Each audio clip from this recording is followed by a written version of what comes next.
నమస్కారం. మొన్న శుక్రవారము ఆంధ్రప్రదేశ్ రాష్ట్ర అసెంబ్లీ సమావేశాల సందర్భంగా ముఖ్యమంత్రి శ్రీ చంద్రబాబు నాయుడు గారు మాట్లాడుతూ వివిధ సాగునీటి ప్రాజెక్టుల గురించి, అదేవిధంగా మరి ముఖ్యంగా పోలవరం ప్రాజెక్టు గురించి చాలా సుదీర్ఘంగా మాట్లాడారన్నమాట. ఏమన్నారు? పోలవరం ప్రాజెక్టులో చాలా సమస్యలు ఉన్నాయి. Land acquisition, contractor litigation, right main canal litigation, ఇవన్నీ 1 by 1 అధిగమిస్తూ వచ్చాం. 2019కి 72% పూర్తి చేశాం. డయాఫ్రమ్ వాల్ 100% చేశాం. స్పిల్వే 100% చేశాం. స్పిల్వే కాంక్రీట్ 82% చేశాం. 75% స్పిల్ ఛానల్ వర్క్స్ అయ్యాయి. 70% కాఫర్ డ్యామ్ వర్క్స్. ఆర్ఎంసీ 100% పూర్తి చేసి 82% అర్త్ వర్క్, లైనింగు అన్నీ పూర్తి చేశాం. ఎల్ఎంసీ 91% పూర్తి చేసి అర్త్ వర్క్ 70%, లైనింగ్ 56% పూర్తి చేశాం. R&R కూడా పూర్తి చేస్తున్నాం. ఒకటండి, ఏదో మీకు మీ డిపార్ట్మెంట్ వాళ్ళు రాసిచ్చిన సబ్జెక్ట్ అన్నా పొరపాటు ఉంది, లేదా ఎక్కడన్నా మీరు అవగాహనలన్నా పొరపాటు పడుతున్నారు. ఎందుకంటే మీరేమంటున్నారు? ఆర్ఎంసీ 100% పూర్తి చేశాం అంటే 100% పూర్తి అయిపోయింది కదా, మళ్ళా 82% అర్త్ వర్క్ పూర్తి చేశాము. ఇంకా 100% పూర్తయినాక 82% అర్త్ వర్క్ ఏముంది? ఇంకా అర్త్ వర్క్ లేకుండానే 100% పూర్తయిందే. లైనింగు అన్నీ పూర్తి చేశాం. అర్త్ వర్క్ 82% ఉంటే లైనింగ్ ఎట్లా పూర్తి చేస్తారు? ఎల్ఎంసీ 91% పూర్తి చేసి అర్త్ వర్క్ 70% చేశాం. 91% ఏమో పూర్తి అయిపోయింది ఎల్ఎంసీ అంటే ఎడమ కెనాలు, కానీ 70% లైనింగ్ పనులు 56% పూర్తి చేశాం. అసలు ఎక్కడో సంథింగ్ రాంగ్ వస్తుందండి. నిజం చెప్పాలంటే టెక్నికల్ సైడ్ పోతే ఇప్పటికి అందరికీ అర్థమైంది. పోలవరం ప్రాజెక్టు ఈరోజు ఇబ్బందుల్లో ఉందంటే ప్రధానమైన కారకులు మీరే అని ఒకటొకటి చెప్పుకుంటూ వస్తాయి. ఎందుకని శాంక్షన్ నుంచి ఆ పని ఎగ్జిక్యూషను నిర్వహణ మీరు తీసుకున్నప్పటి నుంచి ఎక్కడే కానీ మాకు తెలిసి మాకు అర్థమై మీకు అవగాహన లోపం కనపడుతుందన్నమాట.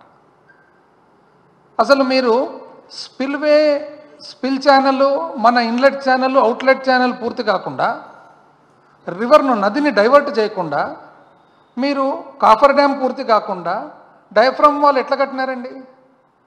ఏ విధంగా కట్టినారు? అసలు గోదావరి నది నీళ్లను ఆపకుండా, గోదావరి నీళ్లను మళ్లించకుండా మీరు నది మధ్యలో గోడ ఎట్లా కట్టుకుంటూ పోతున్నారు? అంటే గోదావరి నది ఫ్లడ్, ఆ వరదను ఎట్లా తట్టుకుంటుంది అది? అసలు కాఫర్ డ్యామ్ ఎందుకు కట్టేది? నీళ్ళను ఆపేదానికి. నీళ్లను మళ్లించాలంటే మీరు స్పిల్వే డ్యామ్ పూర్తి కాకుండా మీరు ఏ విధంగా చేయగలుగుతారు? R&R పూర్తి చేస్తున్నాం. చేసినారండి మీరు R&R? చెప్తా ఎంత చేసినారండి. అసలు చివరికి ఏమన్నారంటే మీరు అసలు పోలవరం మొదలుపెట్టిందేదే మనము అన్నారు. ఏం చెప్పగలుగుతామండి మేమేం చెప్పగలుగుతాము? ఎవరేం చెప్పగలుగుతారు? ఎవరన్నా కాదండి అని చెప్పేవాళ్ళు ఉన్నారు అక్కడ? మంత్రులు చెప్పగలుగుతారా? లేదండి మీరు చెప్తుండేది తప్పు అని చెప్పలేరు, పాపం వాళ్ళ ఉద్యోగాలు. ఎమ్మెల్యేలు చెప్పగలుగుతారా? లేదండి పొరపాటు మీరు చెప్తుండేదని చెప్పలేరు, పాపం వాళ్ళ టికెట్లు. ఆఫీసర్లు చెప్పగలుగుతారా? ఎవరు చెప్పలేరు. పోనీ మీడియా చెప్పగలుగుతుందా? ఒకరో ఇద్దరో చెప్తున్నారు. మిగతా వాళ్ళందరూ ఎట్లున్నారంటే ఆశ్చర్యకరంగా ఉన్నారనమాట. పోలవరం ఏంటి సార్, నాగార్జున సాగర్ కూడా మీరే కదా కట్టిండేది అనేది ఎట్లున్నారనమాట. ఆయన ఒకవేళ చంద్రబాబు నాయుడు గారు ఒకవేళ నాగార్జున సాగర్ నేనా ఎప్పుడు అంటే, లేదు సార్ మీరు మర్చిపోయినట్టున్నారు, అది కూడా మీరే కట్టిండేదని చెప్పేటట్లు ఉన్నారనమాట మీడియా. ఇంకా మేమేం చెప్పగలుగుతాం? మిగిలేదు ఎవరు? ప్రతిపక్షం మేము ఉన్నాం. ఇంకా మేమేం మాట్లాడినా ఆయనకు కోపం వస్తుంది. మేము మాట్లాడకుండా ఊరుకుందామంటే ప్రజలు ఏమంటారు తెలిసిన? ప్రజలు కూడా అట్లే చేస్తారు. ఏం సార్ మీరు ప్రతిపక్ష పార్టీతో పోచేయడంలే అంటారు. ఆయన కోప్పడుతున్నాడే, స్వామి మీరు ఎలక్షన్లు ఏమో అట్లా చెప్తారు, మళ్ళీ ఇప్పుడు వచ్చి మా దగ్గరికి ఇట్లా చెప్తారంటే మళ్ళీ వాళ్ళు పలకరనమాట. మేము ఏదైనా ప్రతిపక్ష పాత్ర పోషిస్తే ఇది తప్పు అని అంటే మాత్రం మీరు కోపం అంటారు. చాలా విపరీతమైన కోపం వస్తుంది ఈ మధ్యలో. మాట్లాడితే కేసులు అంటారు. ఇంక ఏం చెప్పాలబ్బా మేము? అసలు ఇది విచిత్రము. ఎందుకంటే అసలు ఈ స్ట్రాటజీ ఏంది అని. పోలవరం మేమే కట్టినాము, ఇంకోటి మేమే చేసినాము, నగరాలు మేమే కట్టినాము, ఏంది ఇదని నాకు ఒకసారి సీనియర్లు, తెలుగుదేశం పార్టీలో సీనియర్లు ఉంటారు కదా, కొద్దిగా చంద్రబాబు నాయుడు గారికి బాగా పరిచయం ఉండేతోళ్ళు, నేను అడిగిన అనమాట, కాదన్న ఏంది స్ట్రాటజీ ఏంది, హైదరాబాద్ని కట్టడం ఏంది, పోలవరం కట్టడం ఏంది, మొదలుపెట్టడం ఏంది, ఏంటంటే అది కాదమ్మా, అది అట్లా కాదు, మా లీడర్ది ఒక స్ట్రాటజీ ఉంటుంది, ఏదైనా కానీ అంటే ప్రపంచంలో ఏదైనా కానీ కొత్తగా వచ్చినది ఉంటే ఫస్ట్ దాని గురించి మాట్లాడడము, లేదా ఒక ఫౌండేషన్ స్టోన్ వేయడం, అది ఎలాగో పికప్ అయిపోతుంది కదా, పికప్ అయినప్పుడు నేనే కదా మొదలుపెట్టిండేదని చెప్పొచ్చు అనేది స్ట్రాటజీ ఇది మాది. ఈ స్ట్రాటజీ ప్రకారంగా మేము నడుస్తున్నామని చెప్పి ఆయన నాకు చెప్పడం జరిగిందనమాట. ఇప్పుడు ఈ సమస్యను ఎట్లా ఎదుర్కొండేది అని ప్రతిపక్షంగా మాకు ఒకప్పుడు సౌండ్ ఆఫ్ మ్యూజిక్ అని చాలా గొప్ప సినిమా 1940లో 50లో వచ్చింది. ప్రపంచ చరిత్రలో ఇంగ్లీష్ సినిమాలలో ఒక గొప్ప సినిమా, దాదాపు 5 or 7 ఆస్కర్ అవార్డ్స్ వచ్చినాయి. ఈ రోజు కూడా సౌండ్ ఆఫ్ మ్యూజిక్ అంటే ఎన్నిసార్లు రిలీజ్ చేసినా కూడా రిలీజు అది హిట్టే. దాంట్లో ఒక బ్రహ్మాండమైన పాట ఉందన్నమాట, world wide hit, how to solve a problem like Mariya అని. మరియా అనే ఒక క్యారెక్టర్ ఉంటారనమాట, ఆ మరియాలో ఉండే ప్రాబ్లం ఎట్లా సాల్వ్ చేయాలనేది ఒక అద్భుతమైన పాట. ఇప్పుడు ఇది మాకు ఎట్లుందంటే how to solve this problem, అన్నీ మేమే చేసినామంటారు. మేము ఒప్పుకుంటేనేమో ప్రజలు మీరు ఇట్లా ఒప్పుకుంటారు అని అంటారనమాట, ఒప్పుకోకుంటేనేమో కోపం వస్తుంది. ఎట్లా రోజంతా ఒకటి చెప్పడము మేము పోయి కాదనడం, ఒకటి చెప్పడం మేము పోయి కాదనడం.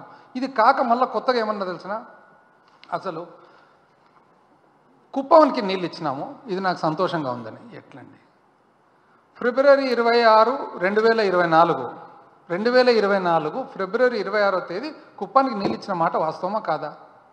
మరి మీరు నేనే ఇచ్చినామంటే మేము ఎక్కడ ఇవన్నీ పోరాడుకుంటుండేది?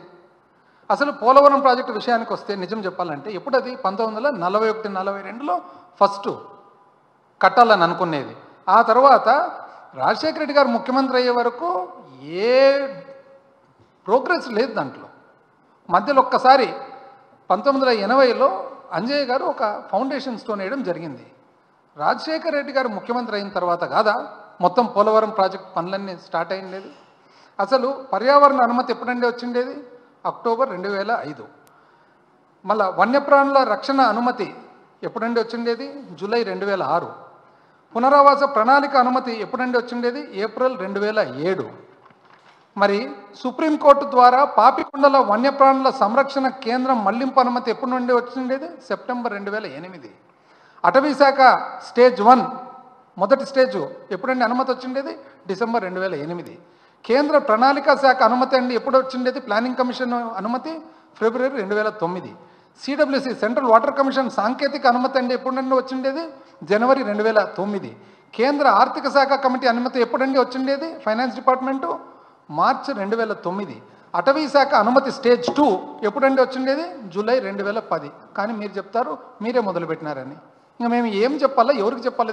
పదే అసలు పని మొదలుపెట్టిండేది 24/3/2005 స్పిల్వే మరియు అనుబంధ పనులకు 634 కోట్లకు అప్పుడు టెండర్ జరిగిన మాట వాస్తవమా కాదా? ఎప్పుడు? 2005 spillway dam, main dam.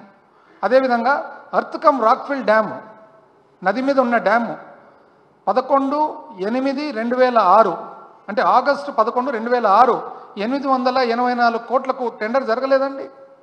2009 August 28 central water commission designs వాళ్ళు అప్రూవ్ చేయడం జరగలేదండి.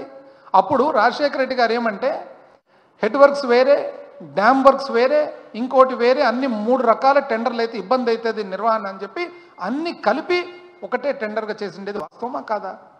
మీరేమో చెప్తారు మీరే మొదలుపెట్టినారని. అంటే ఇవన్నీ ఏమైనట్లు మళ్ళీ?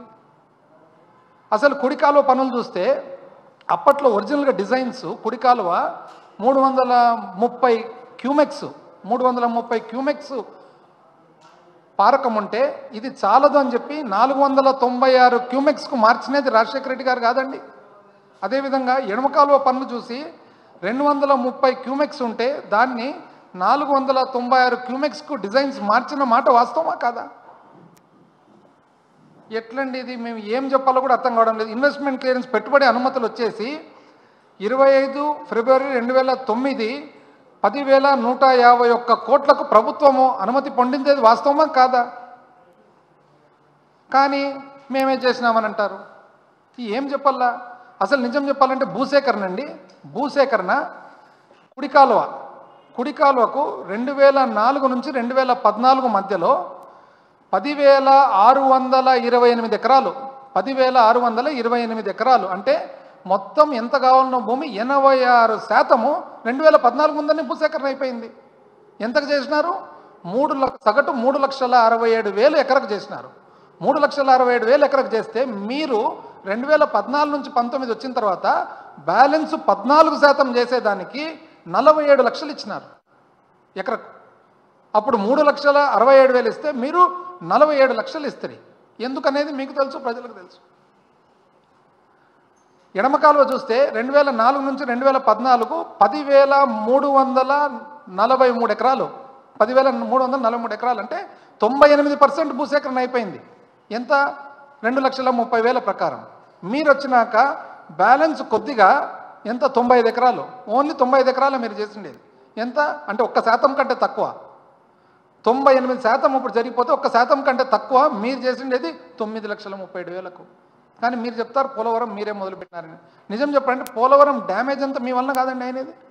అసలు 2014 క్యాబినెట్ నోటు, 2014లో ఏప్రిల్లో క్యాబినెట్ అనుమతి కోసం కేంద్ర క్యాబినెట్ అనుమతి ఏమని చెప్పినారు?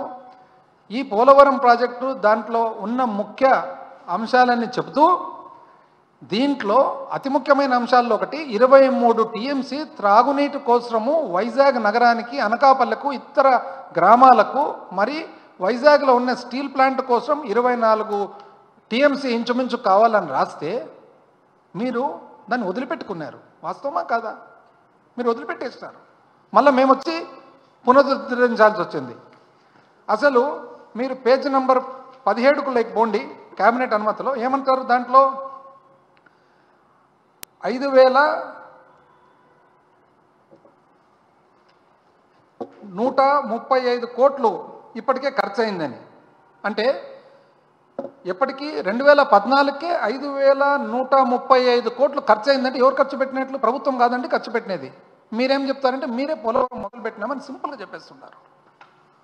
పేజ్ నెంబర్ 8 చూస్తే ఏమనుంది దాంట్లో? The present estimated cost is ₹16,010 crores at 2010 level price levels, which is likely to increase considering time and cost overruns, inclusion of command area development works, and increased compensation under the right to fair compensation and transparency in land acquisition, rehabilitation, resettlement act of 2013. అంటే ఏమని అంటున్నారు cabinet నోట్లో? ఏదైతే 2010-11 రేట్ల ప్రకారము 16,010 కోట్లు ఉందో ఇది కట్టేది మొదలైన తర్వాత కట్టే కొద్దీ రేట్లు సంవత్సరం మారే కొద్దీ ఈ రేటు పెరుగుతుంది. భూసేకరణ చట్టం 2014-13 కొత్తగా వచ్చింది కాబట్టి దానివల్ల కూడా పెరుగుతుందంటే మీరు వదిలిపెట్టుకున్నారు. అంటే క్యాబినెట్ నోట్లో వాళ్ళు పెరగబోతుందంటే మీరేమో దాన్ని వదిలిపెట్టేసినారు.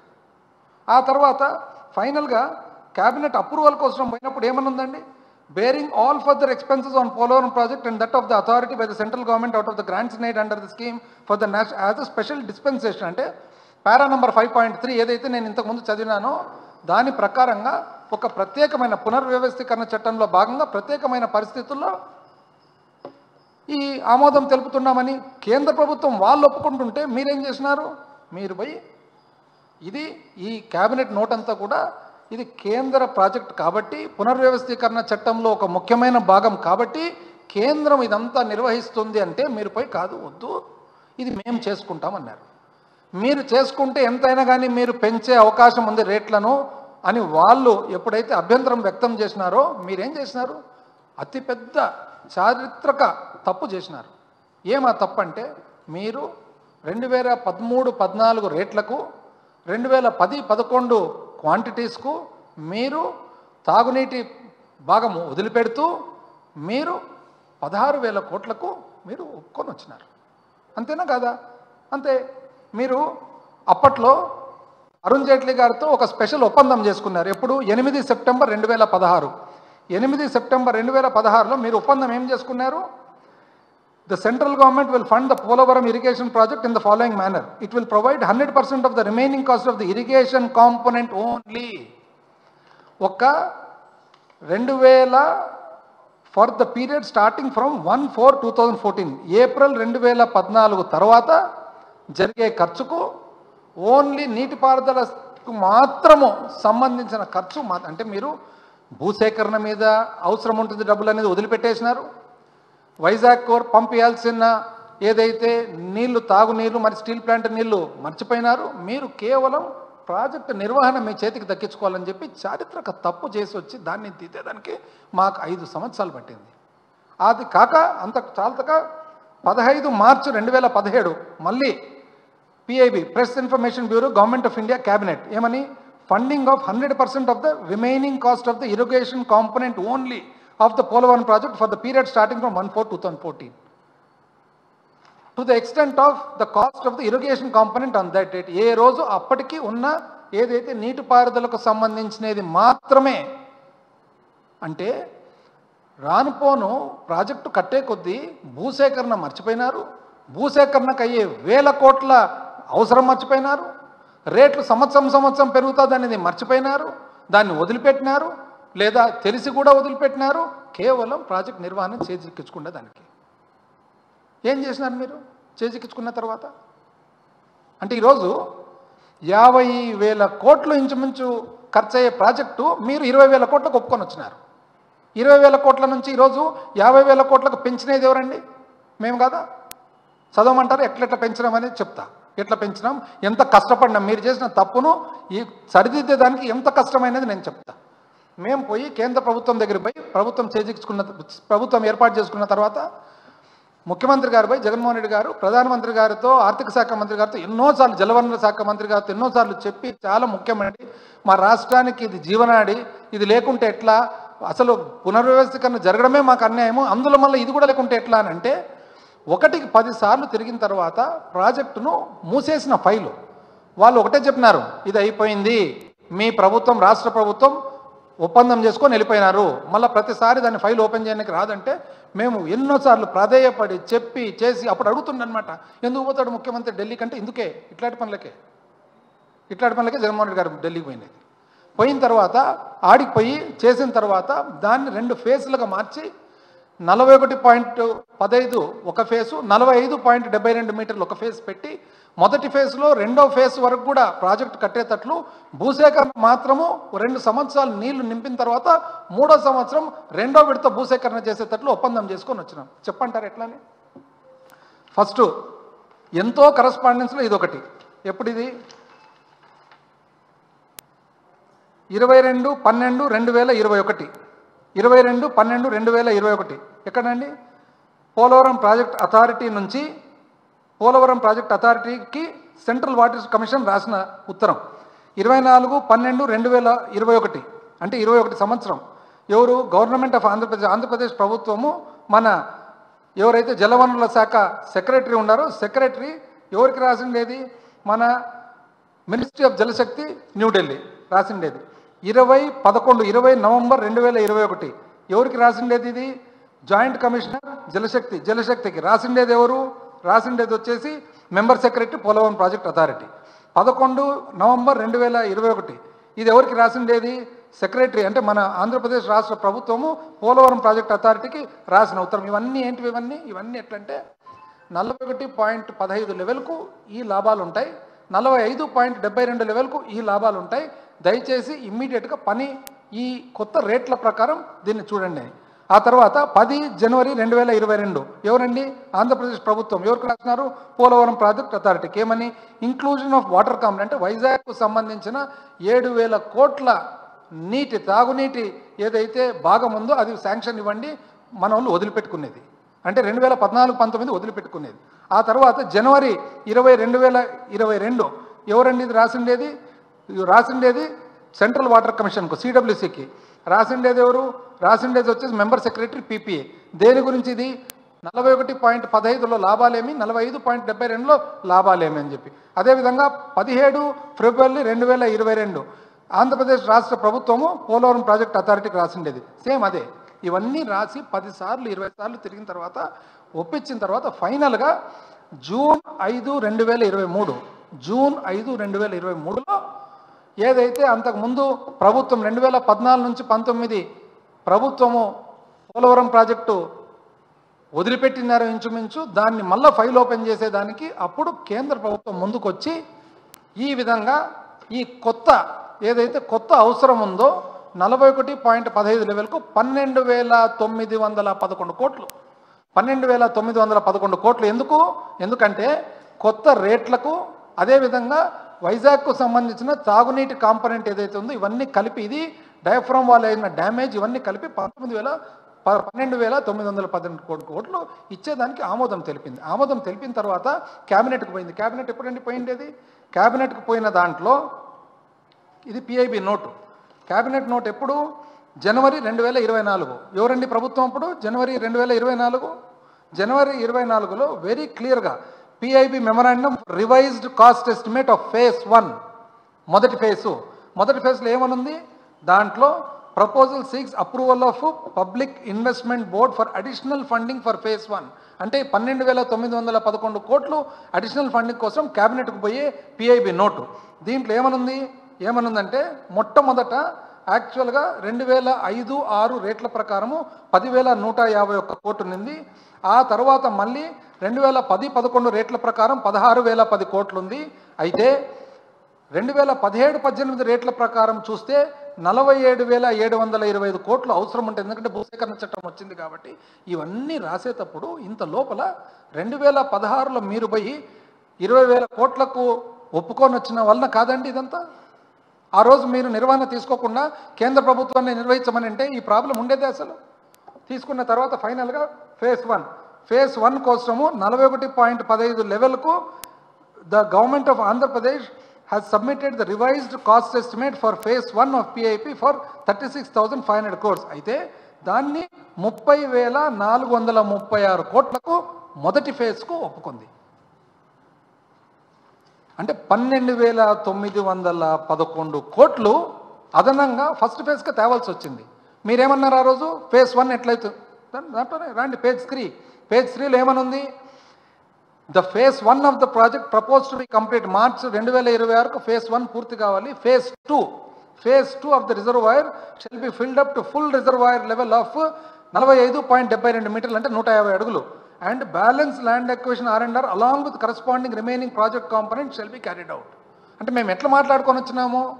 మొట్టమొదట 41.15 లెవెల్కు మొత్తం డ్యామ్ అన్నీ కంప్లీట్ అయ్యేటట్లు, నీళ్లు నింపేటట్లు 2 సంవత్సరాలు నీళ్లు నింపే వరకు వెనకాల డ్యామ్ ఫుల్ హైట్ పోయేదానికి రాదు. సంవత్సరం కొద్దిగా పెంచుతారు. పెంచే కొద్దీ ఒక్క పునరావాసము భూసేకరణ మాత్రం ఒక్కొక్క సంవత్సరం మళ్ళీ అదనంగా తీసుకునేటట్లు మాట్లాడుకొని మీరు 20,000 కోట్లకు ఒప్పుకొని వచ్చిన దాన్ని మేము 47,000 కోట్లకు మేము తిరిగి ఒప్పించినాం. మీరండి పోలవరం ప్రాజెక్ట్ పూర్తి చేసిండేది, మొదలుపెట్టిండేది. ఎంత అన్యాయం అండి! ఒరే అసలు ఆశ్చర్యంగా ఉంది. అసలు చెప్పాలంటే కూడా ఆశ్చర్యంగా ఉంది. పేజ్ 7 రండి, బ్యాలెన్స్ అమౌంట్ 12,000 చిల్లర కోట్లు. దాని తర్వాత పేజ్ 14 రండి, 41.15 లెవెల్కు దాన్ని ఏమేమి అనుకూలంగా జరిగే అభివృద్ధి ఏముంది, 45.72కు ఉన్న బెనిఫిట్ ఏముంది అనేది వెరీ క్లియర్గా ఉంది. ఇంత చేసి తెస్తే మీరు ఈరోజు మాకు చెప్తే ఇది ఎట్లండి? మీరు ఇది కాక మళ్ళీ మీరు వచ్చినారు 2024 వచ్చిన తర్వాత ఎంత మీకు అసలు అవగాహన అది ఏమవుతుంది అని వచ్చినారా? వచ్చిన తర్వాత ఏం చేసినారు తెలుసా? 6 సెప్టెంబర్ 2024 అంటే సెప్టెంబర్లో మీరే కదా వచ్చినది 2024. మేమంతా చేసి క్యాబినెట్ వరకు పోయిన తర్వాత ఎప్పుడైతే ఎన్నికల రిజల్ట్స్ వచ్చినాయో కొత్త క్యాబినెట్ వచ్చింది, అప్రూవల్ సేమ్ ఇదే నోటే అప్రూవ్ చేసినారు. అప్రూవ్ చేసిన తర్వాత ఏమైంది? మీకు ఫస్ట్ డబ్బులు వదిలిపెడుతున్నారు అనమాట. డబ్బులు వదిలిపెట్టేటప్పుడు పైన సబ్జెక్ట్ ఏమనుంది? Revised cost for completion of Polavaram irrigation project with water storage up to 41.15 metres that is minimum draft. అంటే ఎక్కడే కానీ ఇట్లా ఫేజ్ 1 అని ఉందండి. మళ్ళీ మొదటి తెస్తారు. అవునే వాళ్ళు ఇట్లా రాసినారు, కేంద్ర ప్రభుత్వం రాసినారు. మీరు దీనికి అబ్జెక్షన్ తెలుపకుంటే ఇది మొత్తానికి కాదు సార్, ఇది ఓన్లీ ఫేజ్ 1 కానీ మీరు అబ్జెక్షన్ తెలిపకుంటే మళ్ళీ మామూలేనా? అంటే ఫేజ్ 2 ఎక్కడ పోయినట్లు? మళ్ళీ మేము భయపడి మళ్ళీ మా ఎంపీ ఎవరితో వైవి సుబ్బారెడ్డి గారితో మళ్ళీ ఒక లెటర్ పెట్టించాం. ఏది క్వశ్చన్ ఇచ్చాం. ఏమని క్వశ్చను? పార్లమెంట్లో ఇది ఏంది లెక్క అని చెప్పి రాస్తే అప్పుడు మళ్ళీ వాళ్ళు ఒప్పుకున్నారు. ఏమని? ఇది ఫేజ్ 1కు ఫేజ్ 2కు మళ్ళీ తర్వాత ఇస్తామని చెప్పేసి. Which included construction of the project component such as dam, spillway and apartment structures for full reservoir. అంటే ఏమన్నా దీంట్లో ఇది 2 ఫేజ్లో ఉంది. అయితే ఫేజ్ 1లో ఇచ్చే డబ్బులు మొత్తం డ్యాము పూర్తి లెవెల్కు కంప్లీట్ అవుతుంది. ఫేజ్ 2లో బ్యాలెన్స్ మిగిలిన పునరావాసం, మిగిలిన భూసేకరణ మాత్రం చేసేదానికని చెప్పి. అంటే ఏమేమి మేము సాధించినది ఏమేమి? మీరు ఒరిజినల్గా 20,398 కోట్లకు మీరు ఒప్పుకొని వచ్చేసినారు. ఒప్పుకొని వస్తే మేము దాన్ని 47,725 కోట్లకు పెంచినాం. పెంచి అందులో ఫేజ్ 1 మొదటి ఫేజ్లో 30,436 కోట్లకు అనుమతి తెచ్చినాం. అనుమతి తెచ్చి బ్యాలెన్స్ అంటే ఈ 30,436 కోట్లు ఫేజ్ 1కు మేము ఏమైతే సాధించినామో అందులో బ్యాలెన్స్ డబ్బులు 12,911 కోట్లు మీకు ఇప్పుడు వచ్చింది. అయితే ఫేజ్ 2లో మేము సాధించిన దాంట్లో 47,725 కోట్లలో 30,000 కోట్లు పోతే ఇంచుమించు ఇంకొక 17,500 కోట్లు ఫేజ్ 2లో మీకు రాబోతుంది. మేము మాది ఎట్లుందంటే పరిస్థితి ఎవరికి చెప్పుకోవాలి ఇవన్నీ? ఎవరన్నా రాసేతోళ్ళు ఉన్నారా? దాంట్లో నీతి నిజాయితీ ఏమన్నా చూసేతోళ్ళు ఉన్నారు? ఎవరు లేరు. నేను పోలవరం కట్టినా అంటే కాదు మర్చిపోయినా సార్, సాగర్ కూడా నువ్వే సార్ కట్టిండేదని చెప్తోళ్ళు ఉన్నారు. ఇది కాక ఈ మధ్యలో మీకు మేము సాధించిన డబ్బుల్లో నుంచి మీకు డబ్బులు వచ్చినాయి. ఏం చేసినారు దాంట్లో? మొదటి విడత మేము సాధించిన డబ్బులో మీకు వచ్చిన, మీరు ప్రభుత్వం ఏర్పాటు చేసుకున్న తర్వాత అక్టోబర్ 9వ తారీఖు 2024 అక్టోబరు మీకు 2,348 కోట్లు వస్తే 2,348 కోట్లు మీరు ఏం చేసినారు? SNA account. ఎస్ఎన్ఏ అకౌంట్ ఏమి? సింగిల్ నోడల్ ఏజెన్సీ, అంటే గవర్నమెంట్కి ఇస్తే వాడుకుంటారని చెప్పి ఒక సపరేట్ బ్యాంక్ అకౌంట్లో పెట్టండి స్వామి అంటే పెట్టలే. పెట్టకుంటే జలశక్తి వాళ్ళు కోప్పడినారు. కోపడిన తర్వాత ఎట్టకేలకు అంటే అక్టోబర్ 9 మీకు వస్తే ఎట్టకేలకు మీకు ఎప్పుడు? జనవరి 14 అంటే అక్టోబర్ 2024లో మీకు డబ్బులు వస్తే జనవరి 25లో మీరు దాన్ని ఖర్చు చేస్తారు. అంతవరకు వేరే దానికి వాడుకున్నారు. పోనేది అయిపోయిందా?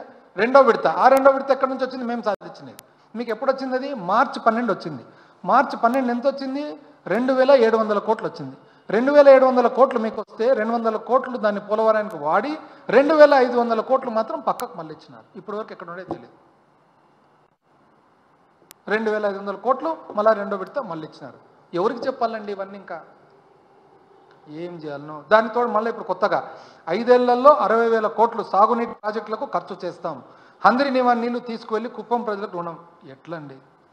మీరు పెద్దోళ్ళు, మీరు అన్ని రకాలుగా పెద్దోళ్ళు, ఏమన్నంటే కోప్పడతారు. మీరు 26 ఫిబ్రవరి నీళ్ళు ఇచ్చినాం కదండి కుప్పంకు, మళ్ళీ మీరు కుప్పంకు నీళ్ళు ఇచ్చినామని చెప్తే ఇంకా మేము ఏం చెప్పాలా? హంద్రి నీవా గాలేరు నగరితో సీమకు సాగునీరు ఇస్తాం. మంచిది. దాని సంగతి కూడా చూడాలి కదా. చెప్పిన తర్వాత చెప్తారు, మీరు ఏదో ఒకటి అంటారు, మేము దానికి మళ్ళీ వచ్చి వాస్తవాలు చెప్పాలా? వాస్తవం చెప్తేనేమో మీకు కోపం వస్తుంది. వాస్తవం ఏమి? వాస్తవం చెప్తాను. అన్ని ప్రాజెక్టులు మీరే అని అన్నారు. కరెక్టే, మీరే. వాస్తవానికి 2004లో మరి జలయజ్ఞం చేపట్టిన తర్వాత రాజశేఖర్ గారు ముఖ్యమంత్రి అయిన తర్వాత 83 ప్రాజెక్టులు మొదలు పెడితే 83 ప్రాజెక్టులు గాను తాను ఉన్న కాలానికి, తాను చనిపోయిన తర్వాత కొంతకాలానికి 2014 ముందర 43 ప్రాజెక్టులు పూర్తయినాయి. 83కు 43 పూర్తయితాయి. 43 పూర్తయిన తర్వాత 32 లక్షల ఎకరాలకు సాగునీరు ఇవ్వడం జరిగింది. 32 లక్షల ఎకరాలు ఆయకట్టు చేయడం జరిగింది. మీరేమో హంద్రి నీవా అంటారు. హంద్రి నీవా ఒరిజినల్ స్టోరీ ఏమి? మీరు ఎప్పుడో 1996లో ఫౌండేషన్ స్టోన్ వేసినారు, వదిలిపెట్టేసినారు. మీరు ఎంత ఖర్చు పెట్టినారండి? 2004లో మీరు దిగిపోయే వరకు, 1996 నుంచి 2004 మీరు దిగిపోయే వరకు చూస్తే మీరు 13 కోట్లు మాత్రమే ఖర్చు పెట్టిండేది. 14 అనుకుందాంలేండి చిలుకు.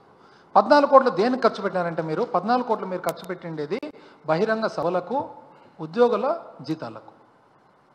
9 సంవత్సరాలు మీరు ఖర్చు పెడితే రాజశేఖర రెడ్డి గారు ముఖ్యమంత్రి అయిన తర్వాత కొన్ని సంవత్సరాలు తను చనిపోయిన తర్వాత అన్ని కలుపుకుంటే 6,950 కోట్లు, హంద్రి నీవాకు 6,950 కోట్లు ఖర్చు పెట్టి 80% పనులు పూర్తయ్యడం జరిగింది.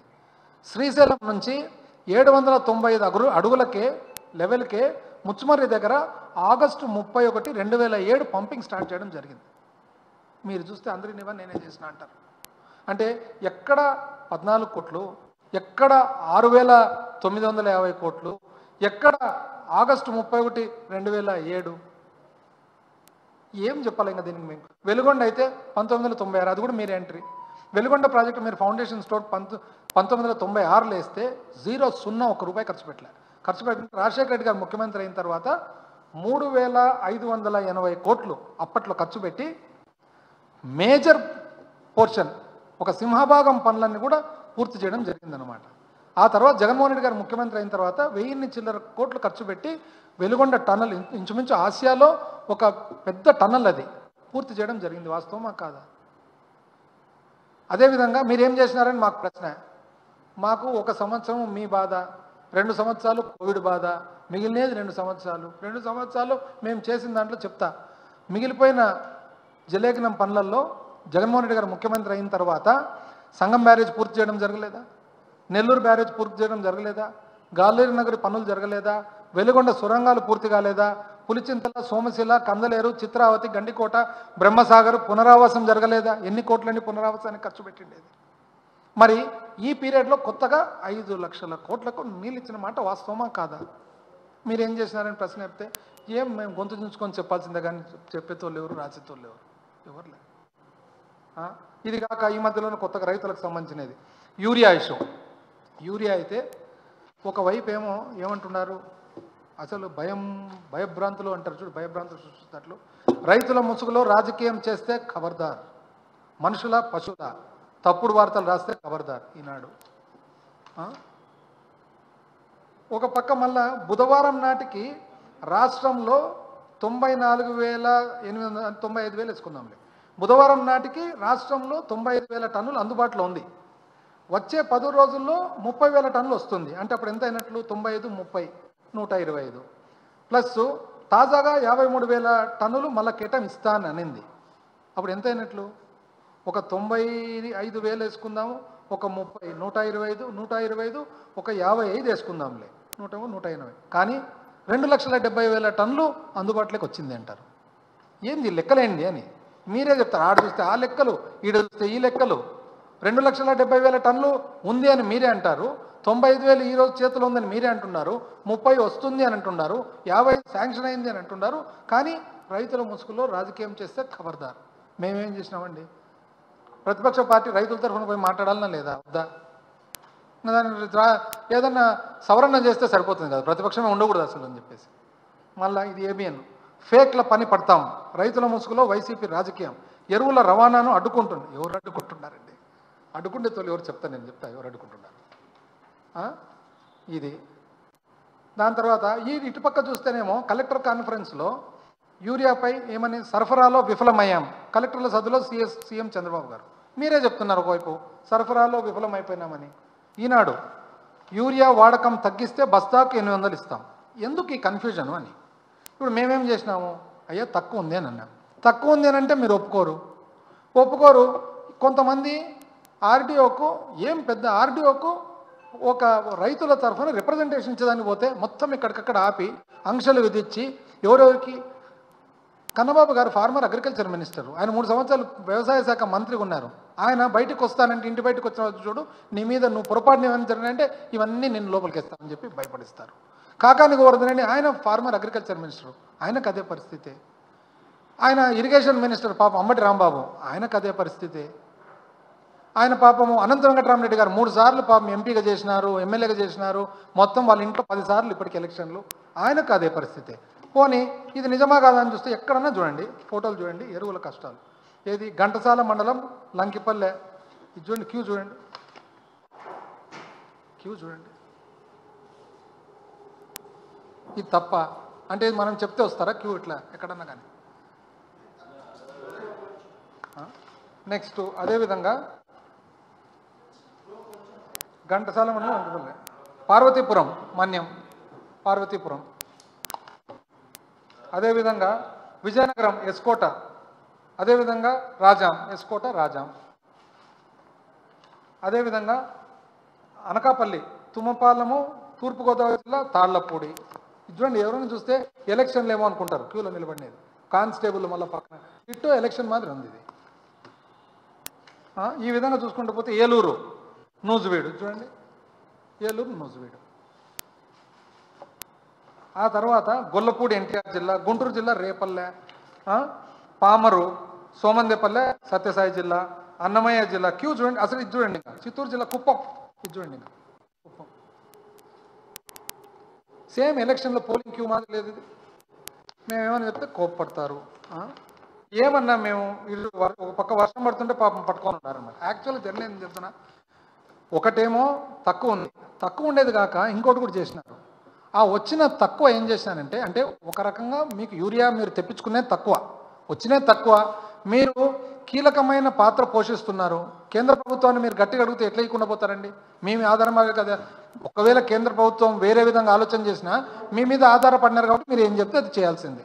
కానీ ఏం జరిగిందంటే అక్కడ జరిగినది ఏమంటే, వచ్చిన తక్కువను తెలుగుదేశం కార్యకర్తలు ప్రతి ఊర్లో ఇబ్బంది పెట్టినారు. వాళ్ళు ఏం చేసినారంటే, బ్లాక్ మార్కెట్లో అమ్మొచ్చు కదా అని చెప్పేసి విలేజ్ సెక్రటేరియట్ ఎంప్లాయీస్ మీద ఒత్తిడి చేసి వచ్చిన సరుకు అంతా వాళ్ళు ఎత్తుకొని పోయినారు. అందుకని అదనంగా షార్టేజ్ వచ్చింది. ఎందుకు దీనికి ఎగ్జాంపుల్ మా సొంత మండలం బేతంచెర్ల, కొలుములపల్లి అనే విలేజ్. పాపం విలేజ్ సెక్రటరీ ఒక లేడీ, మంచి అమ్మాయి. అయితే వచ్చిన 400 మూటలు వచ్చింది. ఎందుకంటే 200 కార్డులని 400 మూటలు శుభ్రంగా ఇద్దరు తెలుగుదేశం లీడర్లు, సోకాల్డ్ లీడర్లు ఎవరైతే ఉన్నారో నాకింత అని పంచుకున్నారు. ఆ ఊర్లోనే ఇంకొక తెలుగుదేశం వాళ్ళు కూడా తెలుగుదేశం వాళ్ళే, వాళ్ళు వచ్చి ఇదేందండి ఇట్లా పంచుకుంటూ పోతే కానీ రైతులకు ఎట్లా అని వాళ్ళు అడిగినారు. వాళ్ళే కొట్లాడుకున్నారు, కేసులైనాయి. వాళ్ళు తెలుగుదేశం కొట్లాడి కేసులయ్యి 3 రోజుల క్రితము జీపులు వేసుకొని చంద్రబాబు నాయుడు గారి దగ్గర కంప్లైంట్ చెప్పేదానికి వాళ్ళే ఎరువుల కొట్లాట వలన విజయవాడకు జీపులు వేసుకొని 3 రోజుల క్రితం పోయి 10 జీపులు వేసుకొని అపాయింట్మెంట్ దొరకక వాపసు వచ్చినారు. మా డోన్ నియోజకవర్గం, నా సొంత నియోజకవర్గంలో 70 టన్నులు ఉష్ అయింది. ఆడ దాని కన్సర్న్ ఆఫీసర్ని అడిగితే ఏమంటారు తెలిసిన, నన్ను ఎవ్వరేం చేసుకోలేరు, నాకు పైనుంచి బ్లెస్సింగ్స్ అంటారు. అంటే పైన అంటే ఎవరని పైనుంచి బ్లెస్సింగ్స్? ఇది జరిగినది. ఇది ఇట్లుంటే మళ్ళా రైతుల పరిస్థితి చూడండి. మేమేమన్నా అడిగినామనుకో వెంటనే కోపం. రైతుల పరిస్థితి ఒక పక్క యూరియా మద్దతు ధర చూస్తే ఎంత బ్యాడ్గా ఉందంటే బయట సిచ్యువేషను.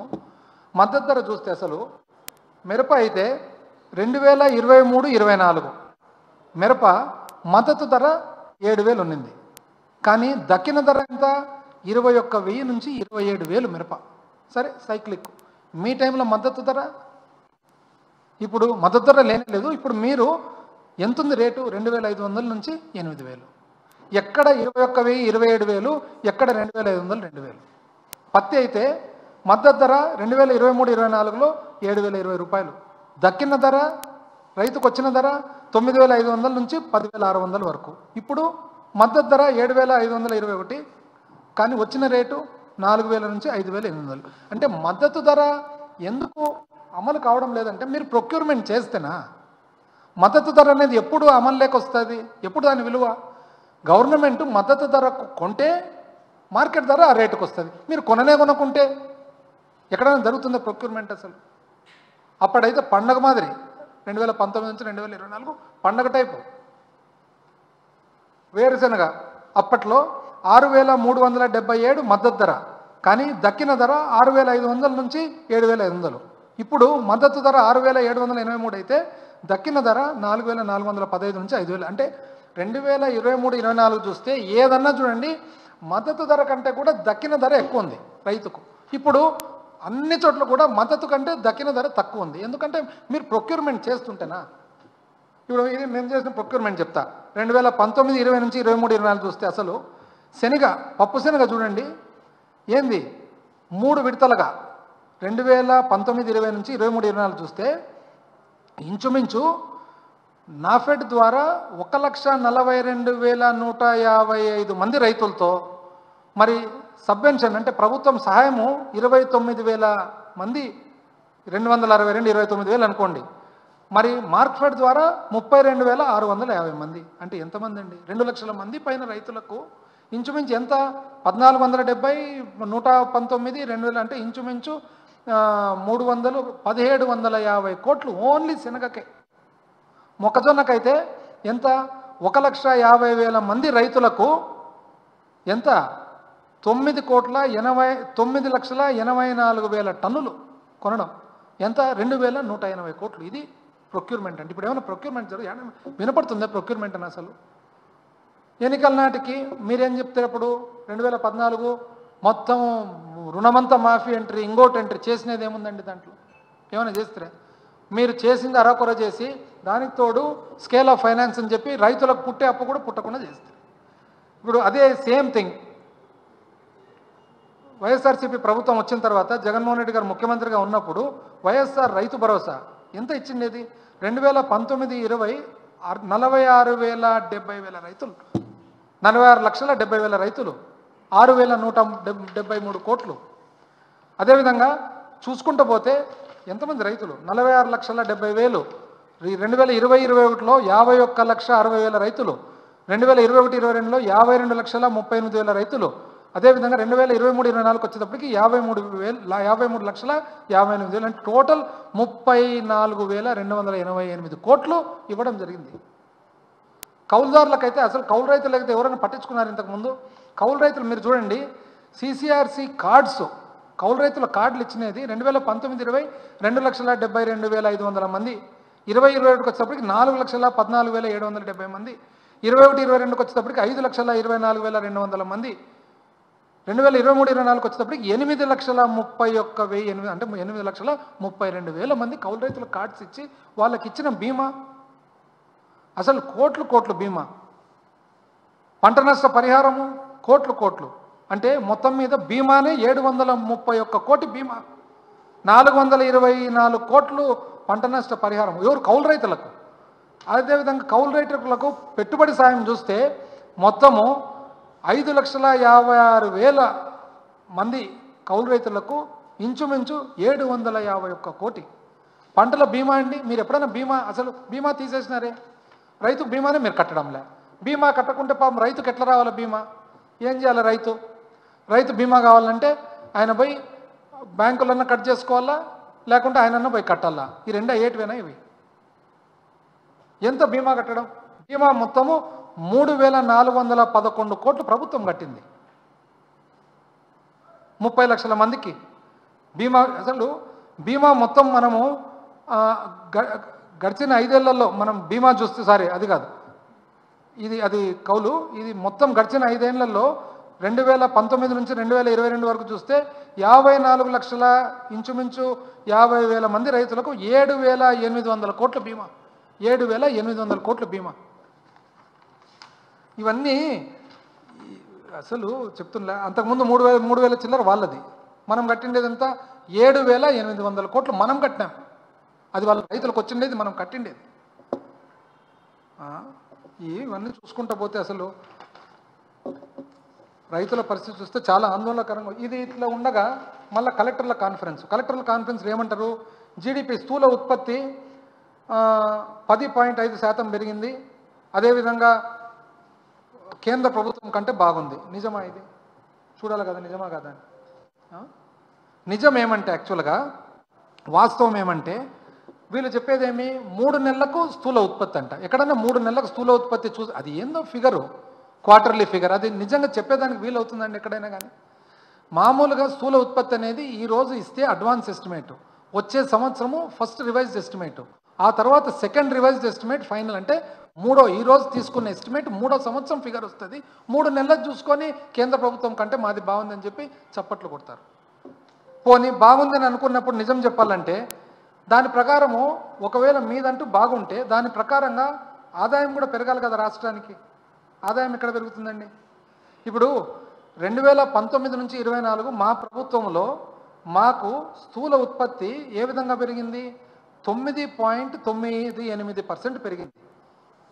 అదేవిధంగా మా ఆదాయం ఎంత పెరిగింది? ఆదాయం మాది 9.98% అంటే 10% పెరిగితే ఆదాయం స్థూల ఉత్పత్తి 10%, 10.3% పెరిగింది. ఇంచుమించు సమానంగా పెరుగుతుంది. అంటే మనకు ఎప్పుడైనా కానీ మన వ్యాపారం బాగుందంటే ఆదాయం బాగుండాలి కదా. వీళ్ళది ఎట్లుందంటే 10.5% స్థూల ఉత్పత్తి పెరిగిందంట, 3% మాత్రం ఆదాయం పెరిగిందంట. నాది బ్రహ్మాండమైన వ్యాపారము, ఆదాయం మాత్రం లేదు. ఇది నమ్మేదేనా? ఇది డీటెయిల్గా పోవాలంటే ఇంకా చాలా ఉందన్నమాట. కానీ ఒక్కటి నేను చెప్పేది ఏమంటే మొత్తం మీద ప్రజాశక్తి కూడా రాసినారు. ఏమని రాసినారు ప్రజాశక్తిలో? తిరోగమనంలో వృద్ధి. ఇప్పుడు ఒక్కటండి నాకు అర్థం కాంది, కలెక్టర్ల కాన్ఫరెన్స్ అనేది ఎందుకు పెడతారు? ప్రభుత్వము, మనం రాజకీయ పార్టీ ప్రభుత్వం ఎవరైతే ఉంటారో గవర్నమెంట్ మనం నిర్ణయం తీసుకుంటాం. ఆ నిర్ణయం అనేది కరెక్ట్గా అమలు అవుతుందా లేదా, అమల్లో ఏదన్నా జాప్యాలు ఉన్నాయా చెక్ చేసేదానికి, లేదా అమల్లో ఇంతకంటే బాగా చేసేదానికి ఏదన్నా మీరేమన్నా సలహా ఇస్తారని కనుక్కుంటేదాన్ని. కానీ కలెక్టర్ కాన్ఫరెన్స్ పెట్టి మనం చెప్పినదే చెప్పుకుంటూ పోతుంటే ఏం లాభము అని. పైగా చెప్పేది కూడా ఏమి, పబ్లిక్ అంతా సంతోషంగా ఉన్నారు, అది మీరు చెప్తే అవుతుందే. రైతులంతా సంతోషంగా ఉన్నారు, మీరు చెప్తే అవుతుందే. మహిళలంతా సంతోషంగా ఉన్నారు, మీరు చెప్తే అవుతుందే. పిల్లలంతా సంతోషంగా ఉన్నారు, మీరు చెప్తే అవుతుందే. నిరుద్యోగులంతా సంతోషంగా ఉన్నారు, మీరు చెప్తే అవుతారు. ఇప్పుడు పెళ్లి చేసో ఫంక్షన్ చేసో బ్రహ్మాండంగా జరిగిందంటే మనం చెప్తే అవుతుందే. వచ్చిన వాళ్ళు, ఫంక్షన్ అటెండ్ అయిన వాళ్ళు, భోంచేసిన వాళ్ళు, వాళ్ళు చెప్తే దానికి ఒక అర్థం ఉంటుంది. మనం చెప్తే నేను బాగా చేసుకున్నాను చెప్తే, పైగా మనం ఇచ్చే అసలు మన మెసేజ్ ఏమి? సీనియర్ మోస్ట్ ఆఫీసర్లందరినీ కూర్చోబెట్టుకొని సూపర్ 6 అమలు చేసినారా? అంటే మీరు అందరికంటే రాష్ట్ర స్థాయిలో అందరికంటే గొప్ప స్థాయిలో కూర్చొని మీరే రాంగ్ సంకేతం ఇస్తుంటే ఇంకా వాళ్ళేం ఫాలో అవుతారు అని. మనము మారల్గా అత్యున్నత స్థానంలో మనం ఉంటే మనం ఇంకొన్ని కమెంట్ చేసేదానికి వస్తుంది. మీరే చెప్తున్నారు. అసలు ఏం డైరెక్షన్ ఇచ్చినట్లు అడ్మినిస్ట్రేషన్కు ఇప్పుడు తెలీదా? అయిందే. మీరు 1500 రూపాయలు ఇంటింటికి ఇవ్వాలా, ఇచ్చినారా? మీరు నిరుద్యోగ భృతి ఇవ్వాలా, ఇచ్చినారా? మీరు అరాకొర ఒక సిలిండర్ ఇచ్చినారు, నిన్న మొన్న బస్సు స్టార్ట్ చేసినారు, ఆ తర్వాత మన అమ్మఒడి తల్లికి వందనం మీరు ఒక విడత ఇచ్చినారు, 2 సంవత్సరాలు చెప్పి నేను పూర్తి కంప్లీట్ చేసేసినాను అన్నారు. ఇప్పుడు ఎవరేం చెప్పగలుగుతారు దీన్ని? మినిస్టర్లు ఎవరన్నా కానీ మినిస్టర్లు అక్కడ ఉండేతోళ్ళు కాదు సార్ మనం ఇంకా చేయలేదని చెప్పగలుగుతారా? ఆఫీసర్లు ఎవరన్నా చెప్పగలుగుతారా? చెప్పలేరు కదా అని చెప్పేసి మీరు చెప్పేసుకుంటే ఎవరు చెప్పాల్సి వస్తుంది? మా బాధ్యత కాదు సార్, జరగలేదు సార్ అని మేము చెప్పాల్సి వస్తుంది. మేము చెప్తే మీకు కోపం వస్తుంది. అప్పులైతే అసలు ఆశ్చర్యం, 14 లక్షల కోట్లు అంటారు, 10 లక్షల కోట్లు అండి, 12 లక్షలు, ఎవరు మట్కా నంబర్లు చెప్పినట్టు చెప్పుకుంటూ పోతారు. అసెంబ్లీలో మీరే చెప్తారు ఏమని 5 లక్షల చిల్లర కోట్లు అని చెప్పి అసెంబ్లీలో చెప్తారు. అసలు విచిత్రమైనది ఏమంటే నేను ఎక్కడ చూడలే, నాకు తెలిసి భారతదేశంలో కూడా ఎక్కడ ఉన్నారు. అసెంబ్లీ అనే చోట 100% ఆన్ రికార్డు ఉంటాం మనం. ఒక కామా ఫుల్ స్టాప్ కూడా తప్పు పనికి లేదు, తప్పుపోతే అది ప్రివిలేజ్ అవుతుంది. అసెంబ్లీ లోపల వచ్చి 5 లక్షల చిల్లర కోట్లు అని చెప్పేసి అదే రోజు అసెంబ్లీ బయటకు వచ్చి అదే వ్యక్తులు మళ్ళా బాధ్యత గల వ్యక్తులు వెంటనే 10 లక్షల కోట్లు అంటారు. మరి అసెంబ్లీ లోపల చెప్పడం ఏంది, అడుగు బయటికి పెడతాను మళ్ళీ వేరే ఫిగర్. ఎక్కడే ఈ సిస్టమే లేదు అసలు. ఎక్కడ 10 లక్షల కోట్ల పెట్టుబడులు వచ్చినాయంటారు. ఏమి ఇంకా చెప్పిన తర్వాత 10 చెప్పొచ్చు, 30 చెప్పొచ్చు, 50 చెప్పొచ్చు, అడ్డమే ఉంది కదా దానికి. అయితే ఒకటి మాత్రము పబ్లిక్ అందరు ఏమనుకుంటున్నారంటే ప్రతిపక్షం పట్ల మీ ధోరణి ఏమంటే అరెస్ట్, ప్రతిపక్షం పట్ల మీ ధోరణి అరెస్ట్, కానీ ప్రజల పట్ల మాత్రం వర్స్ట్. అది అరెస్టు, ఇది వర్స్ట్. సూపర్ హిట్, సూపర్ 6 మీరే పెట్టుకుంటారు. ఇప్పుడు పాకిస్తాన్ మీద ఇండియా క్రికెట్ మ్యాచ్ గెలుస్తానే 2 రోజులు పండగ వాతావరణం లేదా? దేశమంతా పండగ వాతావరణం లేదా? సూపర్ హిట్ నిజంగా సక్సెస్ అయ్యింటే కానీ పండగ వాతావరణం ఉండదు. అసలు నిజం ఏమంటే ప్రతి ఒక్కరికి ఒక డౌటు, అసలు మొన్న ఎలక్షనే డౌటు, అందరికి డౌట్ ఉంది. ఎందుకు డౌట్ ఉంది? ఈ మధ్య ఇంకా డౌట్ ఇంకా పెరుగుతుంది. ఎందుకంటే ఒక క్రికెట్ మ్యాచ్ ఇండియా గెలిస్తేనే అంత ఉత్సాహము, అంత అసలు పండగ వాతావరణం ఉంటుంది. మీరు ఆ 164 సీట్లు కలిసి ఎక్కడైనా కానీ పండగ వాతావరణం ఉందా? ఎక్కడ? ఎంతసేపు మీరే పోయి వైసీపీ వాళ్ళ సీట్లు కోసేది, వాళ్ళ వైసీపీ వాళ్ళ ఇండ్లకి పోయి టపాసులు వేసేది, అన్ని ఇట్టడి చేష్టాలు తప్ప ఏడన్నా ఒక్క చోటన్నా ఏదైనా పండగ వాతావరణం ఉందే, ఉత్సాహం ఉండే? 2019 ఎలక్షన్ గెలిచిన తర్వాత 6 నెలలు పండగ వాతావరణం. దీన్ని బట్టి చూస్తుంటే మాత్రము దయచేసి మీరే అన్ని సర్టిఫికెట్లు ఇచ్చుకోవద్దండి. సర్టిఫికెట్ ప్రజలు ఇవ్వని. మీరే పూర్తి చేసేసినాం, మీరే స్టార్ట్ చేసినాం, మీరే రైతులకు అన్ని చేసేసినాం, మాట్లాడితే ఖబర్దార్, తాట తీస్తాను ఒకరు, తోలు తీస్తాను ఒకరు, ఏందో తీసేది ఇదే. అసలు ఆ స్టేజ్లో ఉన్నప్పుడు ఇవన్నీ మాట్లాడే విధానమేనా? దయచేసి మార్చుకోవాలని చెప్పి కోరుతూ ఉన్నాం.